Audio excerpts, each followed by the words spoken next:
Bersama istri kami sampaikan shalom. Dan salam sejahtera bagi jemaat Tuhan yang di para handphone dan tidak sendiri dimanapun saudara berada. Tuhan memberkati. Oh sudah ya, tahun baru sudah kan? Mereka sudah ke waktu yang atas. Ya, oke, sudah. Tadi di siantar kita mengucapkan selamat tahun baru. Baik saudara, kita akan melanjutkan masih tentang buah palsu, masih tentang buah roh atau buah roh kudus. Kita akan baca bersama pembacaan pertama Galatia pasal yang kelima. Saya mau sampaikan firman Tuhan, buah roh, yaitu yang ke-8. Galatia pasal 5 ayat 22. Untuk pembacaan pertama kita akan baca bersama, tidak mengapa, 22 sampai 23. Ya, tetapi buah roh ialah kasih, sukacita, damai sejahtera, kesabaran, kemurahan, kemahluan, kesetiaan, kelemah lembutan, penguasaan diri. Tidak ada hukum yang menentang hal-hal itu. Itu simpel sekali, hanya 9, tapi dijamin oleh firman Tuhan. Tidak ada hukum yang menentang hal-hal itu. Ya, dimanapun ini berlaku. Sudah sama dengan mungkin kalau mata uang negara kita rupiah hanya berlaku di Indonesia, tapi di negara lain tidak berlaku. Maka ada satu hal yang berlaku di seluruh dunia, yaitu kejujuran. Amin. Jujur berlaku semua. Sama dengan ini. Ya. Semua ini berlaku. Dimanapun kita berada, firman Tuhan menjamin tidak ada hukum yang menentang hal-hal itu. Ya, ini adalah buah Roh Kudus. Dan ini mutlak ada di dalam kehidupan kita sebagai orang Kristen pada umumnya atau anak-anak Tuhan pada khususnya. Dalam surat Injil Yohanes masih ada beberapa ayat kita akan baca. Injil Yohanes pasal 15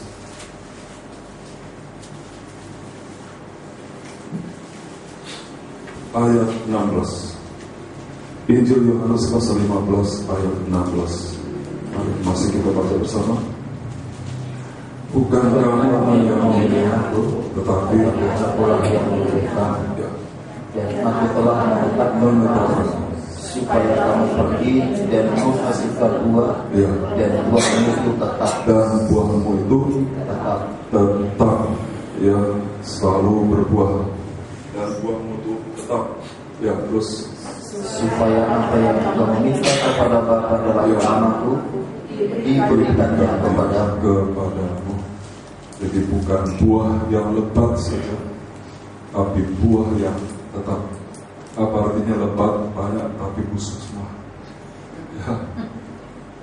Wah, banyak dari sini semua. Tidak ada satu pun bisa dimakan. Biar satu atau beberapa, tapi yang Tuhan minta buah yang tetap sampai Tuhan datang kembali. Saudara, seorang tidak bisa berbuah jika ia tidak mau dibersihkan, jika ia tidak mau disucikan. Kita baca 1, kalau tak dibaca nanti ayat 2 kita baca ayat 1, silakan. Ya. Yohanes 15, akulah pokok anggur yang benar, dan Bapakulah pokok yang ada. Dalam terjemah lama dikatakan pembela. 2 kita baca, setiap ranting padaku yang tidak berbuah dipotong, dan setiap ranting yang berbuah dibersihkan, supaya yang lebih banyak berbuah, jadi dibersihkan, disucikan. Saudara tentu yang tahu ilmu pertanian, ya, itu harus ada yang dibersihkan dari benalu-benalu. Ya, kecuali sawit ya Pak, tidak boleh bersihkan, nanti malah digerogoti. Ya, katanya saya karena ada tanaman khusus yang jadi makanannya apa itu? Hama. Kalau tidak ada itu nanti sawit kita yang dimakan. Tapi Tuhan bilang bukan sawit tapi pokok. Nah, saudara. Nah, anggur ini memang satu tanaman yang dia dikatakan lunak. Ya, kalau apa mesti dipakai cakar-cakar. Tapi pohon ini bisa berada di negara manapun. Yang tropis, yang salju, anggur bisa hidup. Jadi anggur ini bisa hidup di mana saja. Hampir semua negara bisa ditanami pohon anggur. Tapi saya tidak bicara soal. Namun di sini pada prinsipnya atau rumusnya atau formulanya, kalau kita mau berbuah, buah yang tetap, mau tidak mau kita harus dibersihkan, disucikan. Ayat 3 atau 4 baca.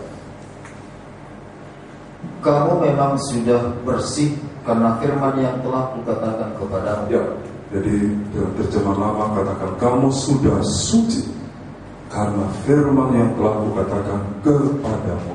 Jadi perlu juga kita menerima firman yang menyucikan atau yang membersihkan hati kita, terutama sama seperti Tuhan membersihkan bait Allah supaya bait Allah itu menjadi rumah doa. Ya, doa, bukan rumah penyamun, ya, tapi rumah doa. Ya, begitu kita harus disucikan supaya buah itu tetap sampai Tuhan datang kembali. Kita bisa menangkan jiwa banyak orang, kita bisa menangkan jiwa ribuan orang. Tapi kalau hidup itu tidak berbuah, tidak bisa. Karena Tuhan minta buah. Mungkin kita makan ini buah yang yaitu jiwa ke bawah, puji Tuhan.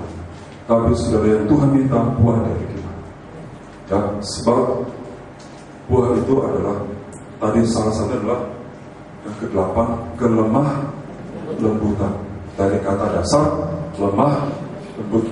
Ya, jadi kelemah lembutan itu kata dasarnya adalah lemah lembut. Itu buah. Jadi harus kita miliki kelemah lembutan atau lemah lembut. Ya, itu bukan warisan dari suku. Kita tahu di dalam satu suku, saya sudah berapa ya? Tahun 94 di Sumatera Utara, di Pematang Siantar. Berarti sudah 21 tahun. Saya kenal betul ada suku Batak ini terdiri 3 etnis, yaitu Karo, Simalungun, dan Toba. Ya, yang paling lembut bicaranya yang mana? Toba. Kalau Toba itu, ya, itu sudah lembut itu. Sudah bayangkan lembutnya gitu. Bagaimana lagi kerasnya? Ya. Ada yang paling lembut Simalungun. Ya. Di Siantar itu paling banyak jemaat itu etnis Simalungun. 80% Simalungun. Ya. Bisa dikatakan gereja Pantekosta Tabernakel Simalungun. Paling banyak. Ya.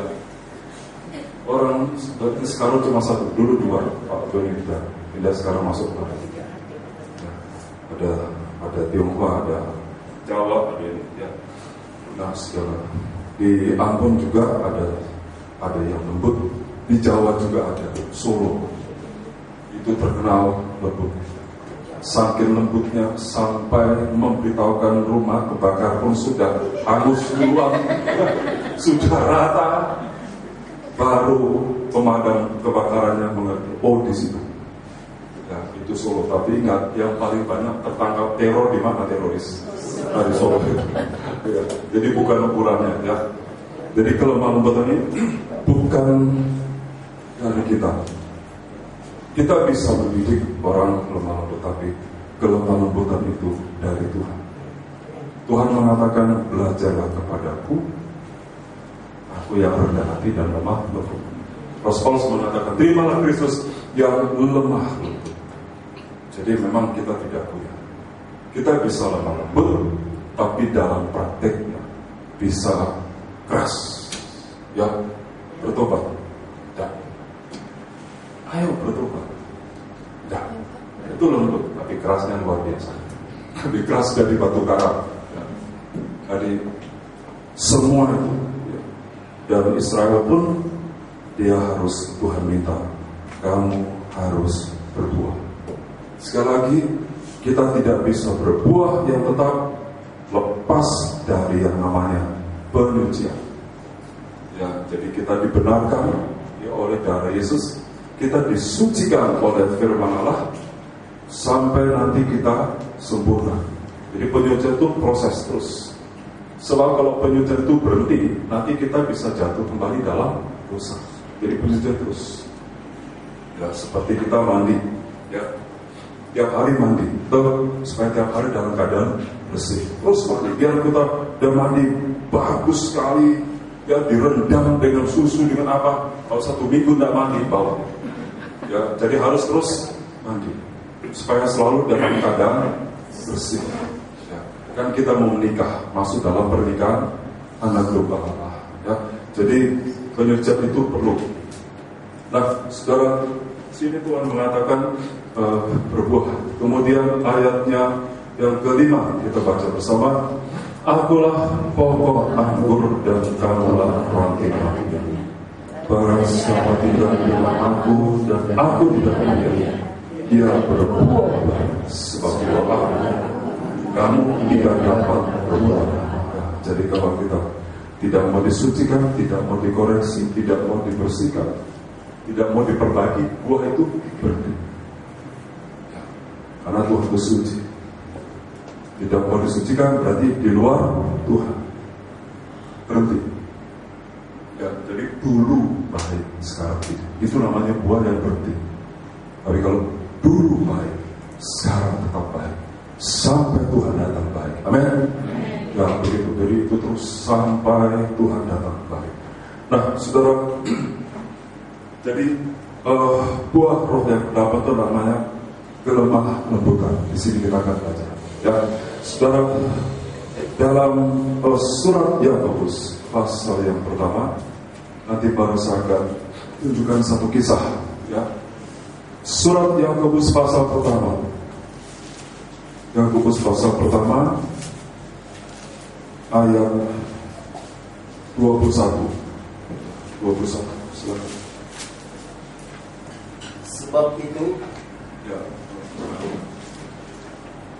Sebab itu buanglah segala sesuatu yang kotor. Ya, ini bisa menghambat. Ya, terus dan kejahatan yang begitu banyak itu. Ya, di mana kejahatan dan kotor ini? Di dalam. Ya, di dalam hati.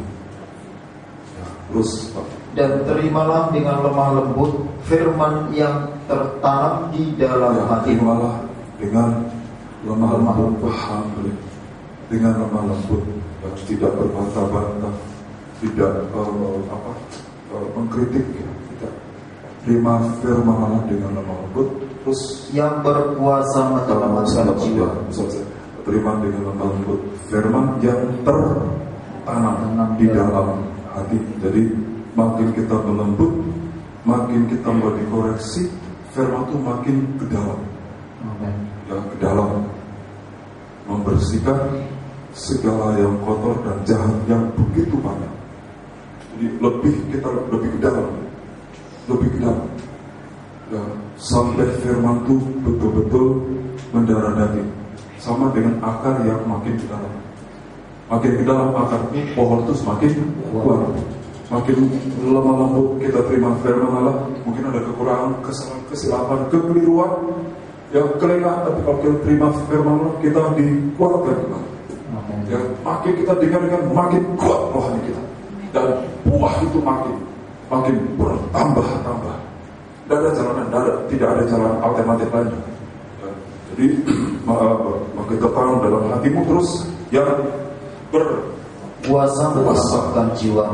Ya, jadi firman itu berkuasa menyelamatkan jiwa kita jika kita terima firman dengan lemah lembut. Ya, situ kita akan berbuah. Saudara, berbuah itu berarti satu perubahan. Ya, saudara perhatikan, ada khotbah dengan perkataan, ada khotbah tanpa perkataan. Ya, mari kita baca 1 Petrus. Saya ambil dulu yang garis 1 ya. 1 Petrus pasal yang ketiga. Coba kita baca bersama. Ya, 1 Petrus pasal 3 ayat 1. Demikian juga kamu, hei istri-istri, tunduklah kepada suami. Saudara dengar ya. Jadi waktu kita baca ayat ini, saudara perhatikan sih.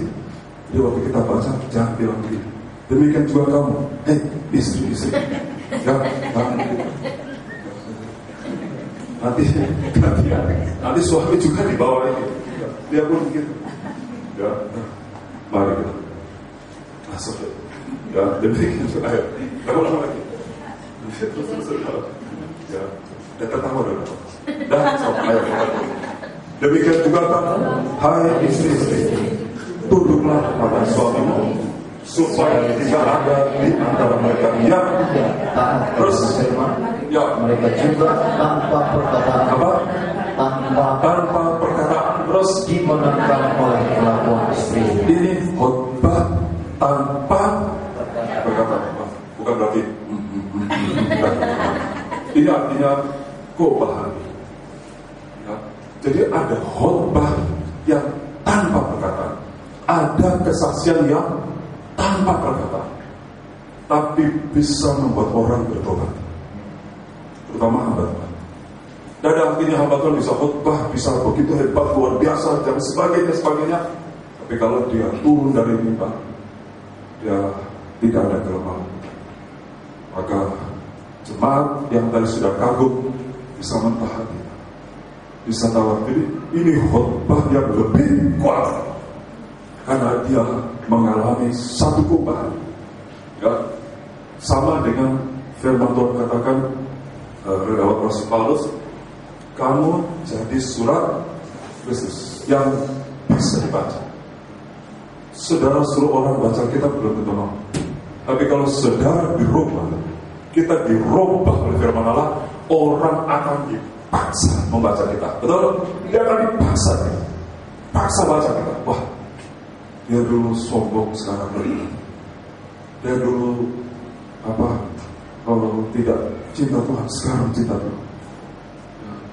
Banyak perubahan. Jadi perubahan itu orang tidak bisa, belum tentu mau disuruh baca kita, tapi dari khotbah orang dipaksa untuk baca kita.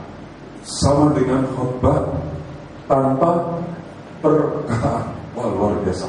Ya, mari ayat yang kedua. Jika mereka melihat bagaimana murni dan salehnya hidup istri mereka. Jadi di dalam ketidaktaatan suami yang seringkali cenderung menyeleweng, istri tidak membahas dosa dengan dosa, najis dengan najis, tidak. Ya, dia kawan aku kawan, enggak. Kan dia tidak bahas, tapi dia mempermanenkan hidupnya kepada Tuhan. Dia disucikan dan dia berubah. Dia tidak mau membalas jahat dengan jahat. Dia tidak mau membalas dosa dengan dosa. Dia percaya ada Tuhan. Jadi dia mengalami satu perubahan. Tidak melawan, tidak berbantah-bantah, tidak bersikup. Maka Bible mengatakan tanpa perkataan suami itu dimenangkan oleh kelakuan istrinya. Jangan tanya sama, tapi saya tidak banyak kata-kata pun tidak berubah-ubah. Itu urusan saudara. Tapi firman itu sudah mengatakan ya, masa saya bilang iya ya, mana nih Petrus? Itu kita. Nah, saudara baik. Jadi kita terima firman Tuhan dengan lembut. Kita harus percaya bahwa firman itu berkarya, bekerja. Ya, firman itu bekerja terus. Ya. Nah, sekarang kita lihat akan lihat lebih jauh Injil Lukas pasal yang kedua. Saya akan tunjukkan nanti ada satu orang yang juga Tuhan pakai di sini. Injil Lukas pasal yang kedua ayat 17. Ya, kalau Pak baca Lukas ayat 17. Dan ketika mereka melihatnya, mereka memberitahukan apa yang telah dikatakan kepada mereka tentang anak itu. Ya, siapakah mereka ini? Mereka adalah gembala-gembala. Ayat 15. Setelah malaikat-malaikat itu meninggalkan mereka dan kembali ke surga, ya, gembala-gembala itu berkata seorang kepada yang lain, marilah kita pergi ke Bethlehem untuk melihat apa yang terjadi di sana, seperti yang diberitahukan Tuhan kepada kita. Itu gembala-gembala berkata, mari kita pergi. Terus lalu mereka cepat-cepat berangkat dan menjumpai Maria dan Yusuf dan bayi itu yang sedang berbaring di dalam palungan. Ya, tadi sudah kita baca, dan mereka melihat, mereka memberitahukan apa yang telah dikatakan kepada mereka, para gembala, tentang anak itu, tentang Tuhan Yesus. Jadi tugas gembala itu adalah ayat 17, tugas gembala adalah memberitahukan tentang pribadi Tuhan Yesus dengan tepat, ya, dengan benar, dengan sempurna. Jangan cuma Tuhan Yesus itu pemberi berkat, penyembuh, ya itu betul, tapi harus dalam kelengkapan. Sampai dia juga imam besar surgawi, sampai dia juga akan datang sebagai raja dan segala raja, dan sebagai mempelai pria surga. Saya kalau sampai hamba Tuhan tidak menyampaikan firman tentang Yesus akan datang sebagai raja di atas segala raja, raja itu berarti berhak menjatuhkan hukuman. Itu raja, Kurios, kaisar. Dia pemegang tampuk pemerintahan yang tertinggi dan berhak menjatuhkan hukuman. Jadi, harus sampai ke situ supaya semua orang Kristen itu menjalani hidupnya dengan takut dan getar kepada Tuhan. Dari kitab Kejadian sampai Wahyu. Jadi tugas seorang gembala itu menyampaikan tentang pribadi Tuhan Yesus secara lengkap. Sekarang dia adalah imam besar surga. Dia imam besar, dia adalah kepala rumah Tuhan. Kepala rumah Allah. Bukan kita kepalanya, tapi dia. Sehingga hidup kita tidak lagi seenaknya. Ada yang mengepalai, ada yang mengatur, ada yang mengarahkan, tapi juga sekaligus dia menjadi pembela bagi kita.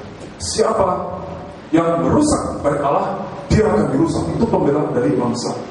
Kalau kita sebagai rumah Allah yang kudus, tempat kediaman Roh Tuhan, jadi dia imam besar yang menyucikan, tapi dia juga imam besar yang membela kita. Tidak ada yang membela kita sekuat Tuhan membela kita. Nah, itu harus diberitakan sampai kita sampai dia akan datang sebagai mempelai pria surga, dan dia akan masuk dalam pesta ikan gembala. Kita sebagai mempelai wanitanya yang sekarang ini dalam masa pertunangan, dipertunangkan, ya, sehingga kita tidak bisa lagi kepada satu laki-laki. Jadi hatinya hanya terbuka kepada Tuhan, tidak boleh kepada ilah lain. Sebab segala penyembahan kepada ilah lain itu mengingkari. Saudara bayangkan kalau di dalam masa pertunangan seorang pemuda mendapati seorang pemudi juga menyimpan kekaguman kepada pria lain, maka itu akan gagal. Jadi hati kita tuh hanya bertuhankan Tuhan Yesus, ya. Itu kita harus sampai sejauh itu hati kita. Ya, tidak mungkin kita mengkhianati Tuhan yang begitu mengasihi kita, yang begitu mencintai kita sampai berkorban. Kita ini orang yang tidak layak, sampai dilayakkan, diangkat oleh darahnya. Masa tega kita mengkhianati kisah kasihnya? Jadi kita akan hamba tutup sampai begitu, sampai membangun cinta jemaat itu kepada Tuhan Yesus. Dia juga adalah satu-satu Tuhan yang harus kita sembah. Karena kalau mau masuk surga hanya Tuhan sembah, tidak ada ilah lain. Ya, jangan menyembah manusia, jangan menyembah hula-hula. Di surga tidak ada hula-hula. Betul? Betul? Tidak ada itu. Jadi kalau dia menyembah ula-ula, tidak masuk surga. Ula-ula dari situ. Yang ada di situ adalah Tuhan. Karena itu doa mengatakan, jadilah kehendakmu di bumi seperti di surga. Jadi Tuhan mau ia disembah di bumi ini seperti ia disembah di surga. Tuhan mau ia diperlakukan di bumi ini seperti ia diperlakukan di surga. Dia tidak mau kita memperlakukan Tuhan Yesus seperti nenek moyang kita menyembah sesembahnya. Tidak mau. Karena itu bukan Tuhan, itu bukan juru selamat. Jadi dia mau diperlakukan seperti dia di surga, di mana seluruh bertekuk lutut dan menyembah Tuhan Yesus. Ya, siapa orang Kristen tidak mau masuk surga? Semua surga. Tapi di surga itu anak domba Allah Tuhan Yesus, satu-satunya sentral, sentrum, pusat dari penyembahan. Atau di bumi ini belajar. Sebab itu ibadah bangsa satu, ibadah yang diturunkan dari surga. Bukan ibadah yang diilhamkan oleh sesembahan roh-roh leluhur, itu tidak. Tapi ibadah yang diturunkan langsung dari surga. Supaya walaupun kita di bumi ini, tapi kita sudah memperlakukan Tuhan kita seperti ia diperlakukan di surga sana. Hatinya tuh begitu senang melihat kalau kita tuh perlakukan dia sama dengan Alkitab ini. Jangan kita anaktirikan Alkitab ini. Kita harus baca Alkitab itu mutlak. Waktu orang kaya yang mati tidak bertobat, waktu dia bilang, Bapak, bangkitkan Lazarus supaya dia cerita tentang sengsara di neraka ini. Apa kata Bapak Abraham? Allah Bapak, itu ada pada mereka kitabnya. Suruh mereka baca. Alkitab itu sangat penting. Itu satu-satunya berita. Amin. Satu-satunya terang. Tidak ada orang masuk surga yang mengabaikan Alkitab. Atau saya sebagai hamba Tuhan selalu mendorong jemaat, ya, memberikan satu stimulan untuk membaca Alkitab, mendengar firman Allah. Ada satu kawan hamba Tuhan di Sambas, Kalimantan. Dia terima buletin dari kita. Wah, dia senang sekali. Ya, SMS, terima kasih buku-bukunya sudah saya terima. Saya sudah baca dari edisi 1 sampai berapa 7 ya. Wah, saya senang. Tapi saya bilang, ya, itu hanya referensi. Itu hanya referensi. Yang paling utama adalah Alkitab. Dan dipikir saya senang. Buletin dibaca, Alkitab dibaca terus. Di situ banyak hamba Tuhan yang jatuh dalam putus. Apa dikata hamba Tuhan itu dilakukan.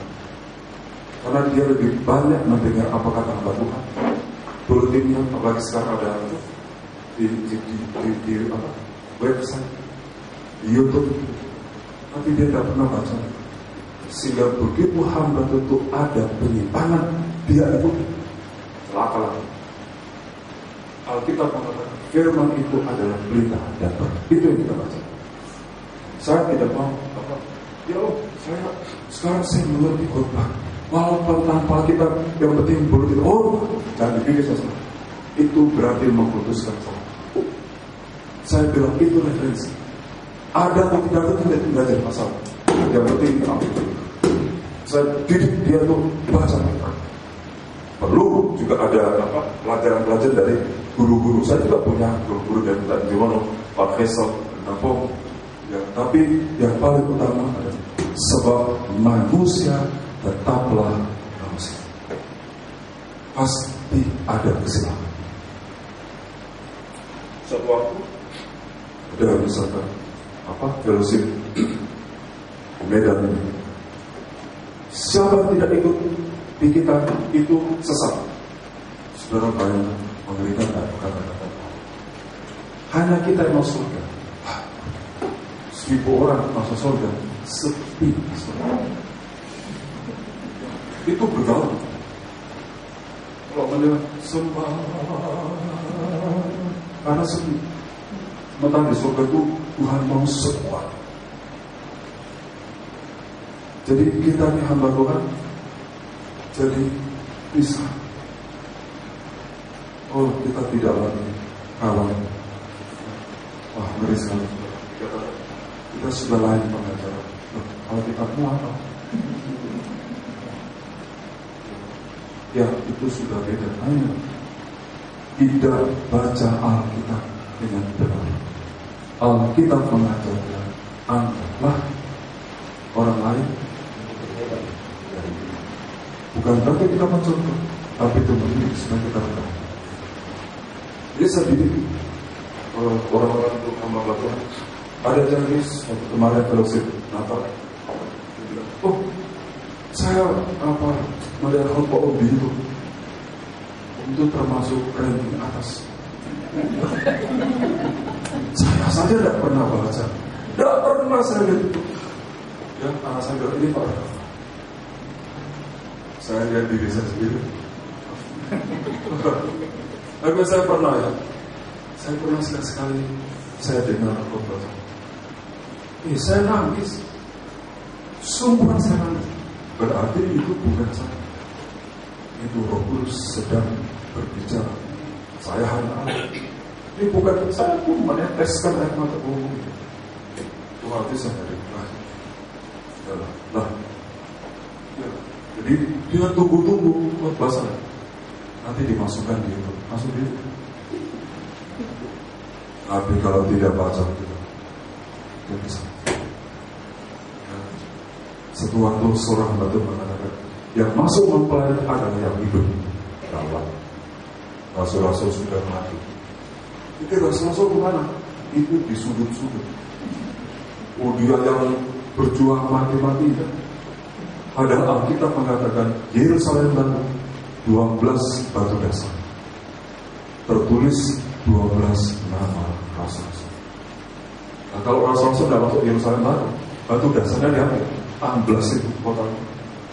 Itu mas. Ya. Terlalu banyak orang memperhatikan dia sampai-sampai dia bisa silam. Saya tidak katakan hamba Tuhan tidak cinta Tuhan, bukan. Tapi bisa ada kesilapan. Karena firman Allah harus kita baca. Ya, amin. Kita libur, jangan libur juga ada baca kita. Wah, tidak boleh. Ya sudah ada itu jadwalnya. Ya, kita libur berarti libur juga sembahyangnya, libur puasanya, nanti libur rezekinya. Tidak apa-apa. Nanti ketemu tanggal 10 Januari tidak bisa kasih kolektor. Kenapa? Untung. Tidak ada untung karena libur. Kamu libur Islam? Aku juga libur. Tapi enggak. Tetap jadwal puasa berjalan terus. Jadi hamba itu tugasnya menyampaikan firman Allah tentang Tuhan Yesus dengan tepat. Ayat 18 kita baca bersama. Dan 19 mari tetapi Maria menyimpan segala perkara itu di dalam hatinya. Maria menyimpan perkara itu. Perkara itu di dalam hatinya terus dan merenungkannya. Jadi tugas gembala itu menyampaikan firman Allah secara akurat, lengkap, tepat, benar. Tugas jemaat menyimpan firman dan merenungkannya dalam hati. Yang lemah, jadi tugas saya sampaikan firman Tuhan dengan tepat, dengan benar. Tugas jemaat menyimpan firman itu di dalam hati dan merenungkan. Ya, Ibrani pasal yang ke-13. Ibrani 13. Ayat 7 tolong.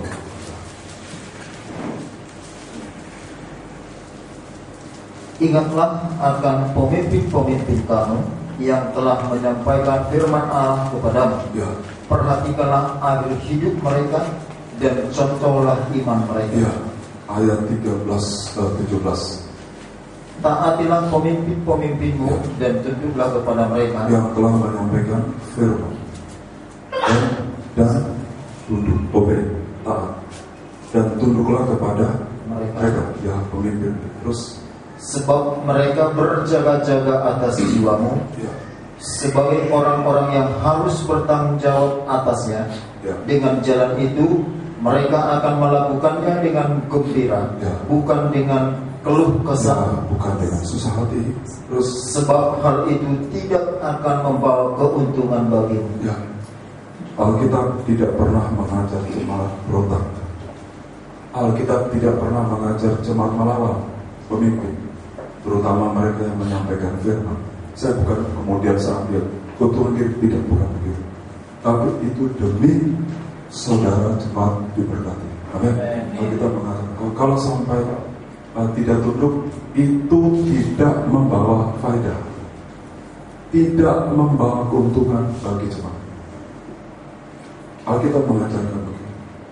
Jadi seperti Maria, dia simpan semua di dalam hati. Tidak ada dia bilang semua disimpan. Maria itu tipe gereja Tuhan yang memiliki hati yang begitu lemah lembut terhadap firman Allah, sehingga itu memberikan keuntungan keselamatan bagi dia. Nah, itu Alkitab mengajar. Jadi kalau saudara mau diberkati, salah satu adalah taat.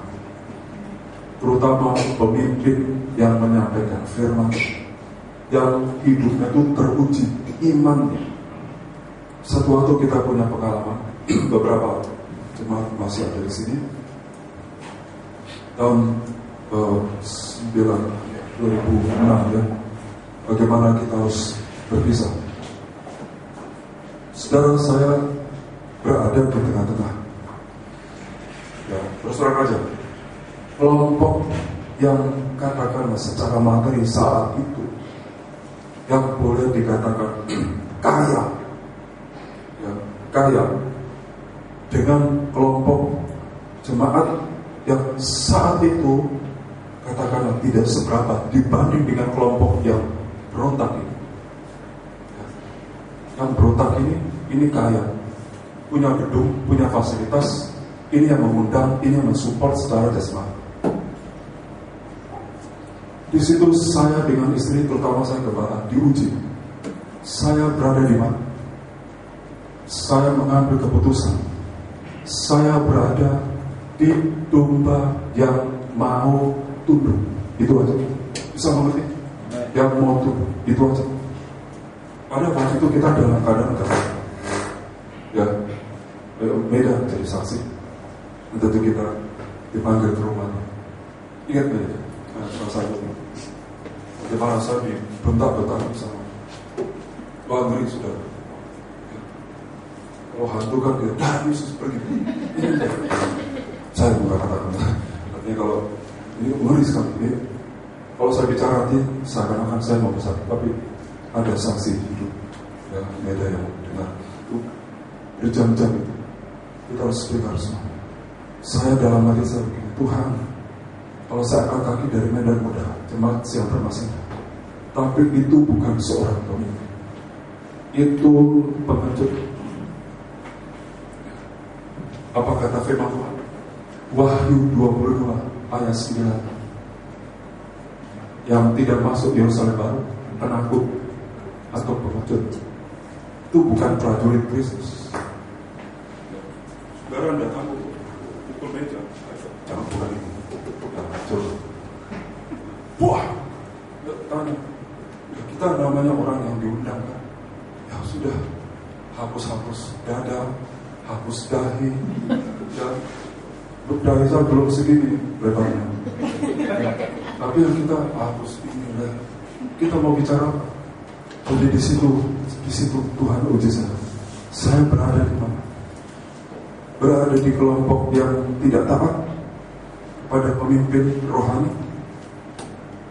atau saya berada pada kelompok yang mau digembalakan, tapi kondisi waktu itu sangat tidak memungkinkan untuk kita mengontrak satu gedung. Tapi kalau saya berpihak pada kelompok yang melawan, berarti sama-sama saya nanti menuju ke binasa. Tapi malam itu sambil keputusan dengan saya, tidak, kami akan menggembalakan siapapun yang masih mau digembalakan, kecuali tidak ada lagi, baru kami kembali ke Siantar. Ya, puji Tuhan, Tuhan masih ada pegang hati beberapa. Ya, itu pemimpin. Dikatakan di sini, taatilah pemimpinmu, contoh iman. Iman itu yang dilihat dari seorang pemimpin bagi jemaat. Imannya, setelah sampai imannya teruji, berarti pemimpin ini punya harap langsung ke Tuhan sebagai pemimpin yang terbesar. Nah, saudara, tapi akhirnya berjalannya waktu, sehingga kita menggembalakan domba-domba yang mau dengar-dengaran, yang mau taat, dan itu memberikan keuntungan bagi mereka yang taat. Alkitab sudah mengatakannya. Kalau mau diberkati, jangan bergeser dari firman. Ya, kecuali pemimpin itu sudah menyimpang. Itu pun tidak boleh kita kata-kata. Kalau tidak tahan, tersana nanti keluar. Tapi kalau masalah doa, Tuhan sudah mengatakan tunduk. Nah, saya kembali kepada yang persoalan ini. Jadi Maria itu menyimpan firman Allah dalam hati. Itu tugas jemaat, menyimpan firman dan gembala. Asalkan jemaat juga memuji firman seperti itu benar. Sekarang kita maju ke Bilangan pasal 12. Bilangan pasal 12.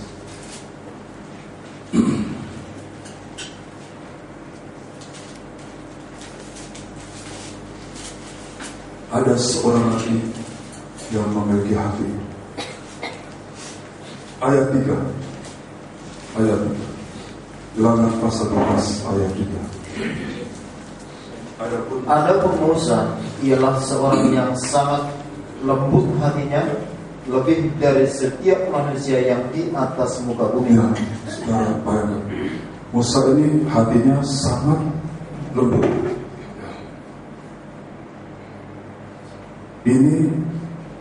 Ini harus dari hatinya kita. Ayat mengatakan Musa itu seorang yang sangat lembut hati. Di mana? Pada ayat 1. Ayat 1.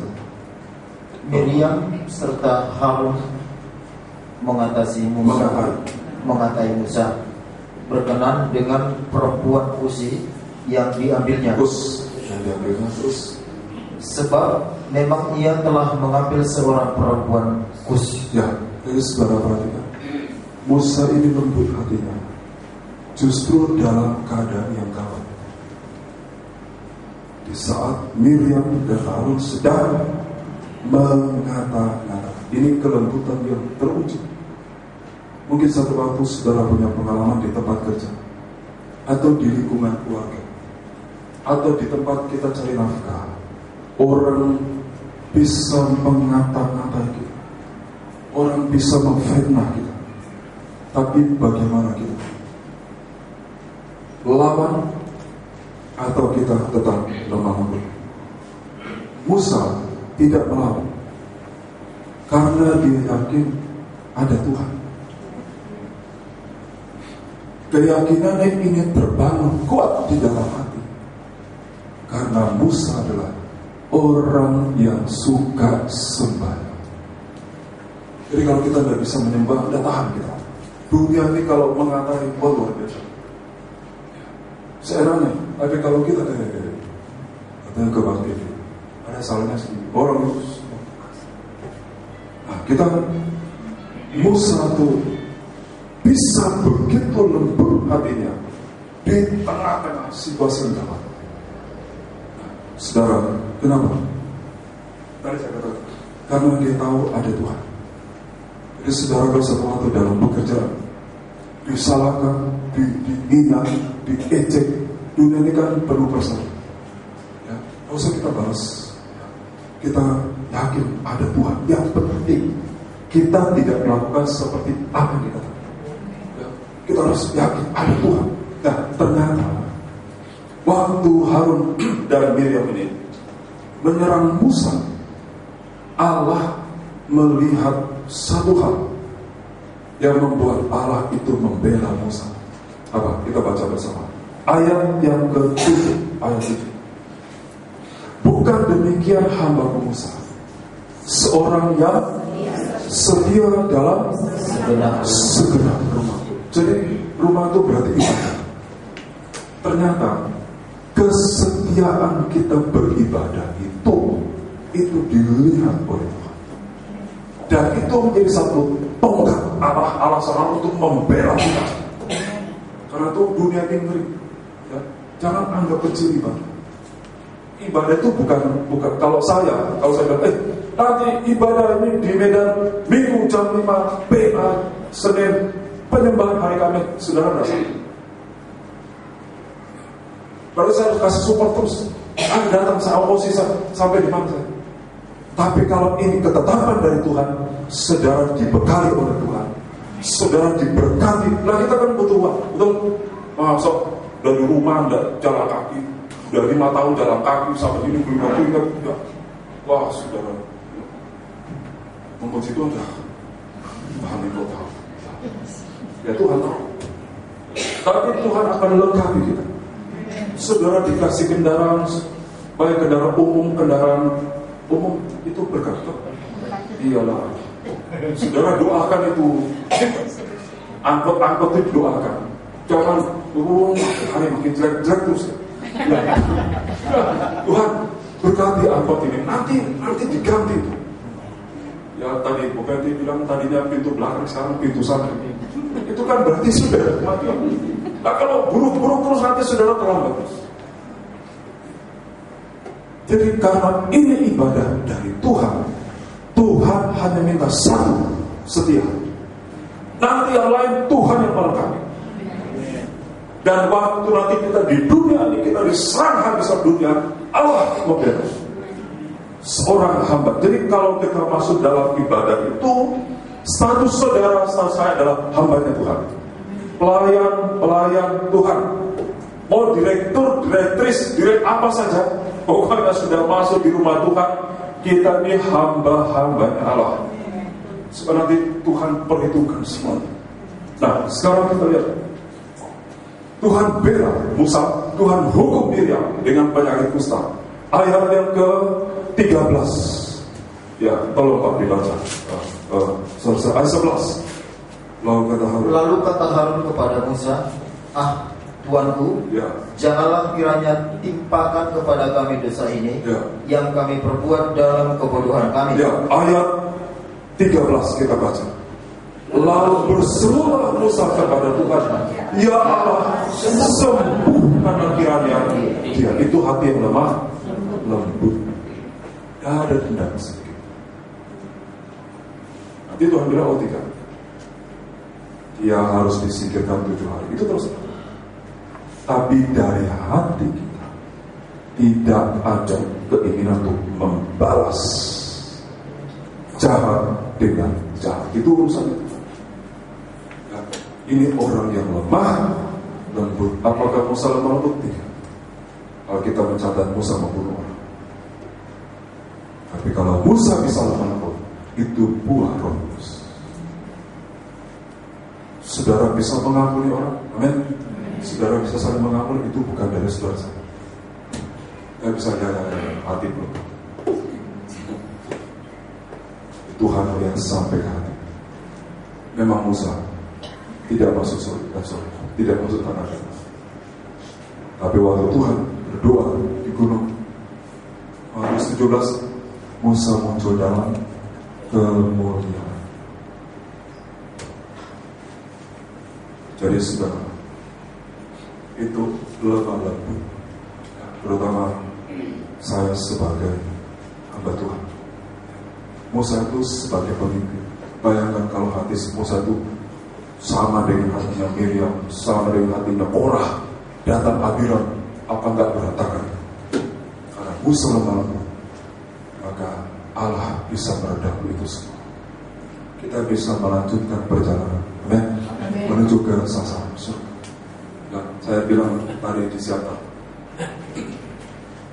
waktu hanya satu jemaat Siatar, semua waktu saya curahkan ke Siatar.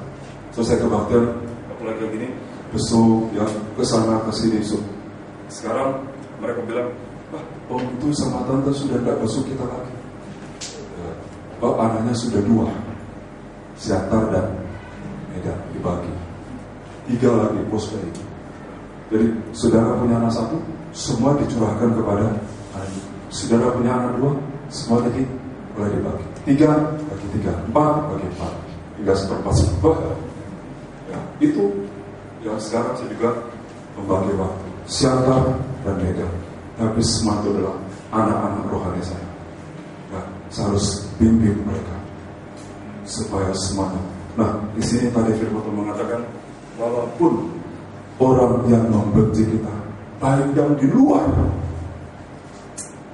kena sesuatu hukuman dari Tuhan, kalau orang itu sudah merendahkan hati, kita harus berdoa, Tuhan, ampuni mereka. Terserah Tuhan bagaimana, supaya di mata Tuhan hati kita tetap lemah lembut. Sekarang ayat yang terakhir, ya, Matius 5, sahabat. Matius 5. Apa kata Tuhan?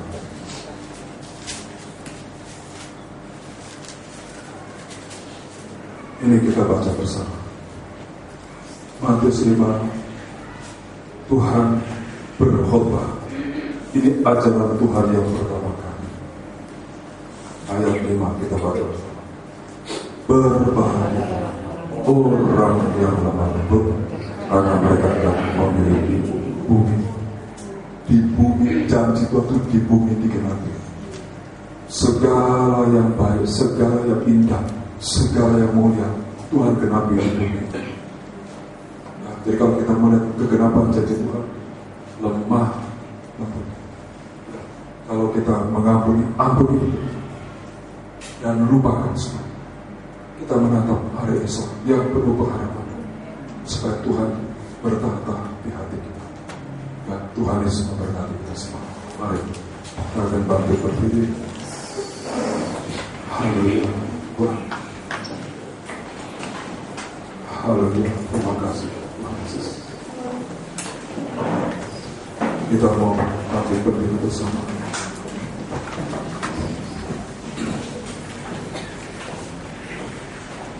Haleluya. Kita mengenali janji Tuhan. Tidak usah takut. Di tempat kerja hanya persaingan, tempat sekolah dan sebagainya. Banyak orang tidak senang dan dari sekolah. Yang penting iman kita, hati kita, hati yang lemah. Tuhan akan membela kita. Dan kita sedia dalam rumah. Supaya kita lemah, kita kuatkan. Antara suami istri kita saling mengampuni. Antara sesama anggota tubuh Kristus kita saling mengampuni. Agar Allah bertahta di hati kita. Demi kita bisa melihat kehidupan janji-janji Tuhan yang indah mulia di kita. Haleluya. Terimalah firman Tuhan dengan lemah lembut. Lemah lembut dibuang dari roh. Haleluya. Haleluya. Itu bukan dari roh. Dan Tuhan minta bahwa itu tetap sampai Tuhan datang. Bukan hanya lemah lembut untuk 10-20 tahun kita, sampai Tuhan datang, sampai Yesus datang. Kita menghadapi masa-masa sukar dengan lemah lembut di hadapan Tuhan. Apa-apa yang tidak mampu kita lakukan di dalam Tuhan, kita bisa lakukan.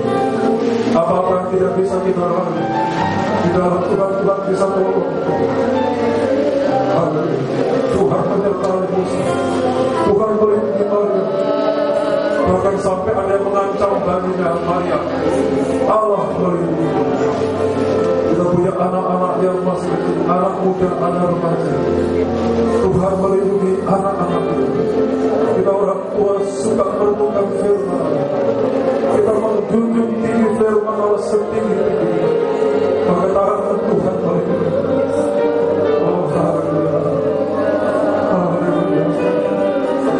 Haleluya.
menghadapi dunia yang semakin jahat.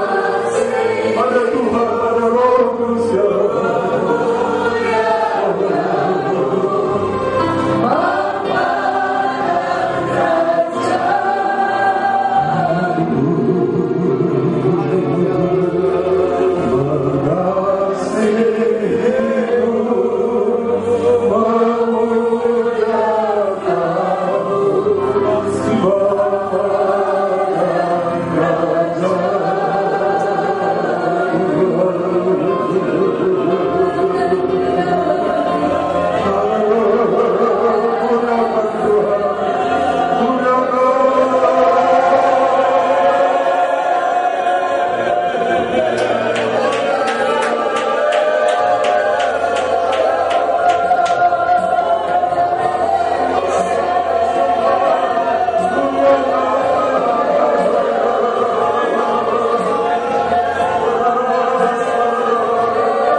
Semakin jahat, dunia akan semakin cepat.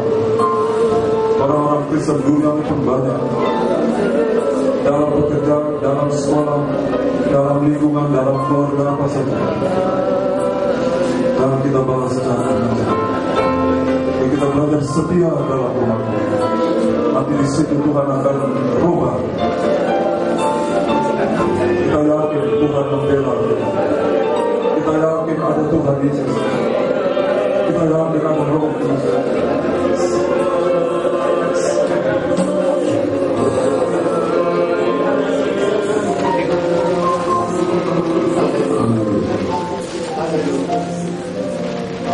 Bapa dalam surga, berikan kami kelemahan.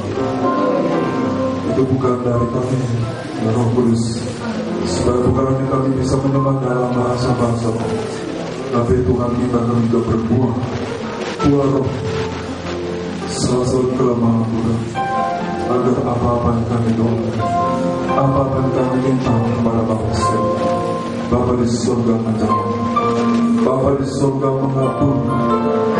Jika Bapa sudah mengabulkan, tak ada satu kekuatan yang dapat membatalkan. Tapi itu kedaulatan dari Tuhan sendiri yang tidak bisa diganggu-gugat oleh siapapun. Tuhan Engkau memberkati sidang jemaat dan kami tetap erat dalam satu kesatuan tubuh. Tuhan yang erat dan kami, Tuhan yang berkarya di tengah. Berkati kami semua, berkati pekerjaan usaha sendiri, mata pencarian berjuang ibadah. Tuhan semua berkati. Dari sana kami bisa ambil bagian dalam pekerjaan itu. Terima kasih Tuhan Yesus. Kami akan berkorban buat pekerjaan di tempat ini yang Kau percayakan kepada kami. Dari tidak menjadi ada, dari nol. Namun kami punya iman sama dengan menghadapi 5.000 orang, tapi masih ada 5.000 dan 2 ekor ikan. Kami tidak punya apa-apa, tapi kami masih punya iman. Dari iman itu Tuhan mengadakan kemampuan memperbarui itu ada sama Tuhan. Kami hanya menyerahkan apa yang ada pada kami, sama seperti anak kecil menyerahkan 5 keping roti dan 2 ekor ikan. Begitu berpindah tangan di tangan Tuhan, terjadilah mukjizat. Begitu kami mempelajari hubungan diri kami sendiri, kami mau Tuhan pakai. Maka kalau kami serahkan semua hidup kami, Tuhan akan melengkapi kami. Tuhan akan melipat gandakannya. Demi Injil itu bisa disalurkan, bisa diwartakan. Kabar mempelai pengajaran firman Allah bisa menjangkau dunia. Bagi Allah tak ada perkara mustahil, karena Tuhan tahu hati kami, hati yang belajar taat kepada firman. Terima kasih Tuhan. Berkati sidang jemaat, baik yang datang berbagi maupun mengikuti ibadah handphone virus ini. Tuhan semua berkati. Sekali lagi kami merendahkan hati kalau kami ada salah, kesilapan, kekurangan, kelalaian. Tuhan, tak ada satu pun yang benar di dalam-Mu. Namun kalau kami berlomba merendahkan hati, melembutkan hati, maka Tuhan ada di tengah-tengah kami. Roh Allah ada di dalam nikah kami, dalam rumah tangga, dalam pekerjaan-Mu, sehingga kemuliaan-Mu menyertai kami. Dalam nama Tuhan Yesus, adalah kedua semuanya. Dan kami berkorban untuk pekerjaan Tuhan. Haleluya. Amin. Selamat ini. Kembali musik. Kita akan angkat pujian dengan Tuhan tadi dengan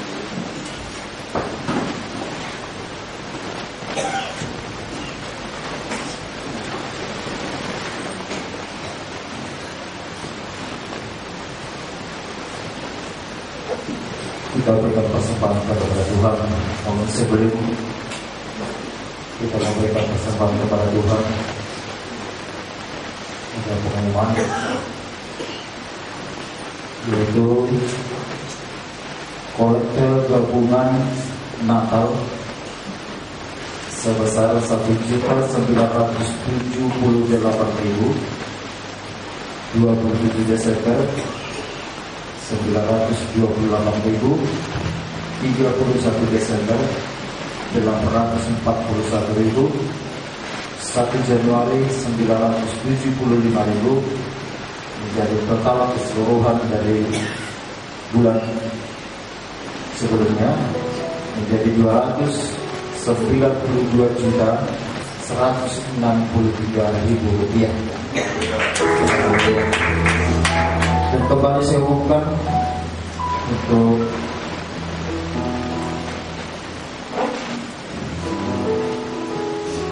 korban Natal, karena ini sudah masuk bagi kami sebagai bendahara, masuk maupun pengeluarannya. Jadi nanti bisa dikoreksi bagi bila mungkin kurang meyakinkan, karena kami juga sebagai bendahara sangat merasa takut mengenai kita ini dipercayakan kepada Tuhan. Nanti jika saudara mungkin memang jelas, nanti bisa diminta ini untuk saya bacakan satu-satu dari sini. Hanya saya bacakan secara globalnya. Total keseluruhan 20.243.500 rupiah. Ini sudah ditambahkan dari kas tahun 2014, saldonya sebesar 710.000 rupiah. Jadi menjadi total keseluruhan 20.243.500 rupiah. Sementara pengeluaran kita sampai saya terima tanggal 31 Desember dari Bukora sebesar 1.016.600 rupiah. Jadi total pengeluaran secara keseluruhan 16.946.600 rupiah. Jadi uang yang masuk sebesar 20.243.500 rupiah dikurang pengeluaran 16.946.600 rupiah menjadi saldo kita bersih sampai hari ini 3.296.900 rupiah. Amin. Saya ulangi kembali, total saldo yang bersih sampai saat ini 3.296.900 rupiah. Saya genapkan menjadi 3.300.000 rupiah, ya. Karena ada di kas sekarang, nanti saya serahkan mungkin kepada Bapak dan Kepala Pak. Memang ini kita tetapkan menjadi kas untuk Natal. Itu kembali saya serahkan kepada Bapak Kepala sebagai pimpinan kita. Uangnya kami bawa 3.900.000 rupiah saya tetapkan kalian. Amin.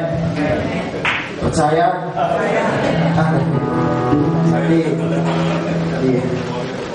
Nanti bisa Bapak Ibu cek bila mana mungkin saya ada di sana, karena banyak berkat-berkat yang kami terima, sekian juta. Jadi mungkin saya juga apakah salah, apakah lupa saya ngisi, nanti bisa cek kembali supaya kita merasa hati kita puas, hati kita juga jangan ada terbebani. Karena sampai istri saya nggak mau pegang ini, walaupun jadi ibu sebagai bendahara, karena istri saya tiap hari megang uang, ya.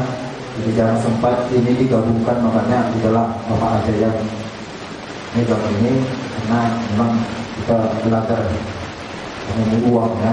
Walaupun spesial, yang namanya ini berkat dari Tuhan, jangan sampai kami salah mempergunakan. Tuhan memberkati. Kita berikan persembahan kita kepada Tuhan. Kita ke satu pujian dengan Tuhan.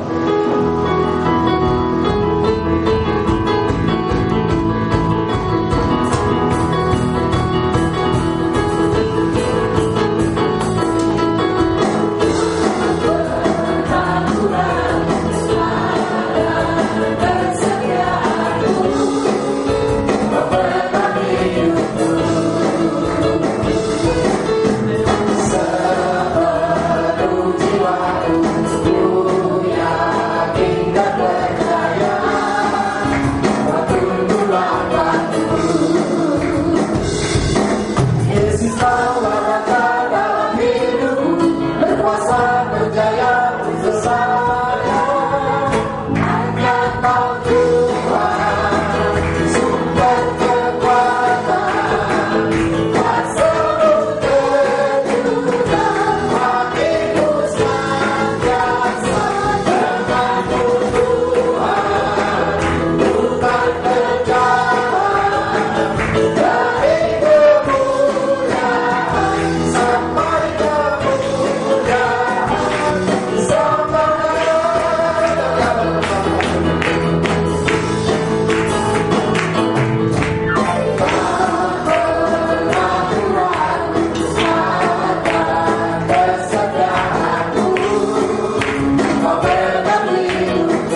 Terima kasih Tuhan Yesus.